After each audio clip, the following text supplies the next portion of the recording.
নমস্কাৰ বন্ধু বান্ধৱীসকল, আজি মই ৰান্ধিব লৈছো ৰঙালাওৰ আগ। আপোনালোকে বাৰু খায়নে? এই ৰঙালাওৰ আগৰ লগত মাছ দিম। এতিয়া ৰঙালাও আগখিনি ধুনীয়াকৈ চাফা কৰি ধুই মেলি লৈছো আৰু ধুই মেলি সৰু সৰুকৈ কাটি লৈছো। সকলোবিলাক যোগাৰ কৰি লৈ এতিয়া মই ভাজিব লৈছো মাছ কেইপিছমান। প্ৰথমতে এইখিনি অলপমান ফ্ৰাই কৰি লওঁ। মাছৰ কেঁচা গোন্ধটো যাবলৈহে ফ্ৰাই কৰিছোঁ, বেছিকৈ ফ্ৰাই কৰা নাই। আদা নহৰু পেষ্ট অলপ দি এতিয়া আলুকেইটা ভাজি লৈছোঁ।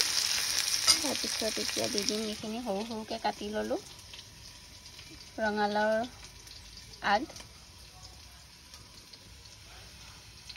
মাছৰ লগত বনাম আজি। বিলাহী দিব লাগিব অলপমান।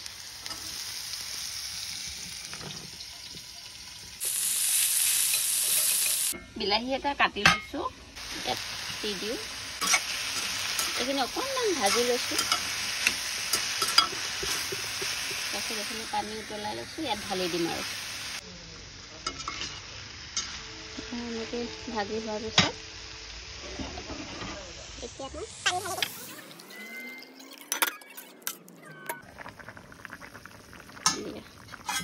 উতলি আছে চব। এতিয়া ইয়াত দি দিওঁ মাছ।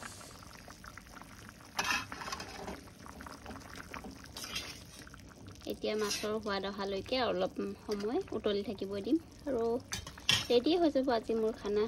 ভিডিঅ'টো চোৱাৰ কাৰণে ধন্যবাদ। বাই।